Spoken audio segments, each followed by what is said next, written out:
জাতীয় নির্বাচন কমিশন সূত্রে খবর, চলতি মাসেই পশ্চিমবঙ্গে বিধানসভা নির্বাচনের নির্ঘণ্ট প্রকাশ হতে পারে। আর সেই নির্ঘণ্ট প্রকাশের সাথে সাথেই সমস্ত রাজনৈতিক দলগুলোও তাদের মতো করে নির্বাচনী প্রস্তুতি বা অঙ্ক সাজাতে শুরু করেছে। যদিও এবারে পশ্চিমবঙ্গের বিধানসভা নির্বাচনের কেন্দ্রে প্রধান যে ইস্যুকে সামনে রেখে উভয় রাজনৈতিক দলই বা বলা ভালো সমস্ত কটা রাজনৈতিক দলই এই মুহূর্তে অবতীর্ণ হয়েছে, তার প্রথম এবং প্রধান অস্ত্র বা ইস্যু হয়ে দাঁড়িয়েছে হচ্ছে এসআইআর।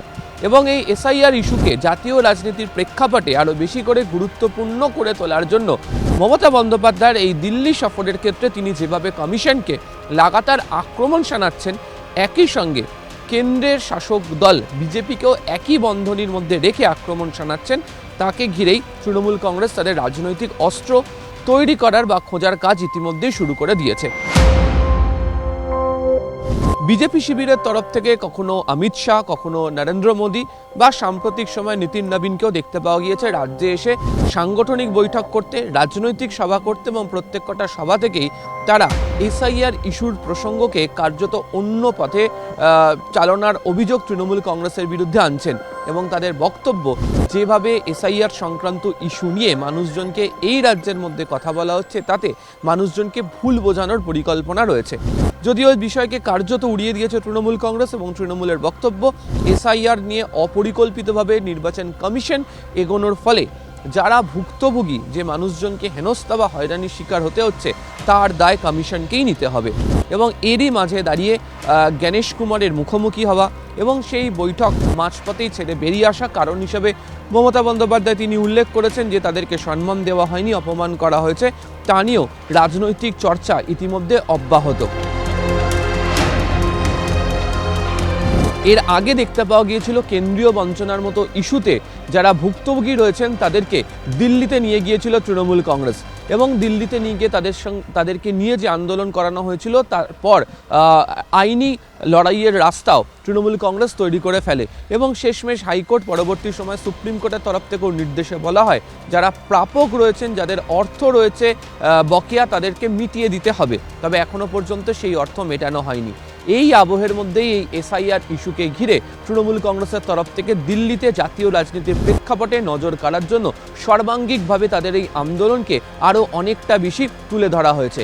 এবং সেই আন্দোলনের প্রেক্ষিতে তারা মনে করিয়ে দেওয়ার চেষ্টা করেছেন যে সমস্ত মানুষের হয়রানির শিকার হচ্ছে, সেই সমস্ত মানুষজনকে সঙ্গে নিয়ে তারা ময়দানে থাকবেন, তারা পথে থাকবেন, এবং তারা তাদের যে আন্দোলন প্রক্রিয়া, সেই আন্দোলন প্রক্রিয়াকে তারা চালিয়ে নিয়ে যাওয়ার জন্য তাদের যে রাস্তা সেটা খুঁজে বার করেছেন এবং তা শুরুও করেছেন।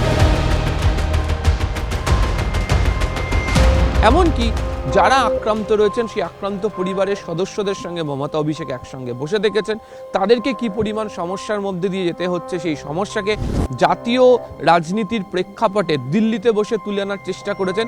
এবং সাম্প্রতিক সময় বিভিন্ন জায়গাতে তৃণমূল কংগ্রেসের বিভিন্ন প্রতিনিধি দল নির্বাচন কমিশনের যে দপ্তরে যেত, সেখানে মন্ত্রী, বিধায়ক, সাংসদরা থাকতেন, সেখানে যারা এই আক্রান্ত পরিবারের সদস্য তাদেরকে সঙ্গে নিয়ে গিয়েও পাল্টা চাপ তৈরি করার প্রস্তুতি তৃণমূল কংগ্রেস নেয়, এবং তৃণমূলের মত তারা এই ক্ষেত্রে অনেকটাই সফল হয়েছে।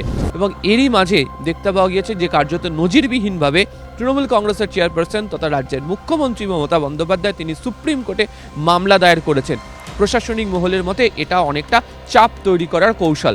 যখন পশ্চিমবঙ্গের বিভিন্ন জায়গাতে সভা করে একই সঙ্গে শুভেন্দু অধিকারী, সুকান্ত মজুমদার, মুখ ভট্টাচার্যের মতো যারা নেতারা রয়েছেন, তারা যখন একযোগে তৃণমূল কংগ্রেসকে এই এসআইআর ইস্যুতে অনুপ্রবেশ ইস্যু দিয়ে রাজনৈতিক আক্রমণ করার চেষ্টা করছেন বা রাজনৈতিক আক্রমণ তাদের দিকে ছুঁড়ে দিচ্ছেন, তখন তৃণমূল কংগ্রেস এই মানুষের দুর্দশাকেই সামনে রেখে তারা নির্বাচনে যাওয়ার রাস্তা বা কৌশল তৈরি করে ফেলেছে। এবং সেই ছবি দিল্লিতে উঠে এসছে, যে কারণে এইভাবে 100 দিনের কাজের বঞ্চনার পর এভাবে এসআইআরে যারা দুর্দশার শিকার তাদেরকে নিয়ে গিয়ে দিল্লিতে আন্দোলন করাটা এই মুহূর্তে অন্যতম রাজনৈতিক নজরের কেন্দ্রবিন্দু বলে মত রাজনৈতিক মহলের। তবে উভয় পক্ষেরই বক্তব্য যে তারাই তাদের যে আসন সংখ্যার নিরিখে তারা অনেকটা এগিয়ে রয়েছেন, এমনকি বিজেপির তরফ থেকে লোকসভা নির্বাচনে তাদের যে প্রাপ্ত ভোটের ফল তার সঙ্গে বিধানসভা নির্বাচনে ভোট বৃদ্ধি করার ক্ষেত্রে বুথ পিছু টার্গেট তৈরি করে দেওয়ার চেষ্টা করা হলো।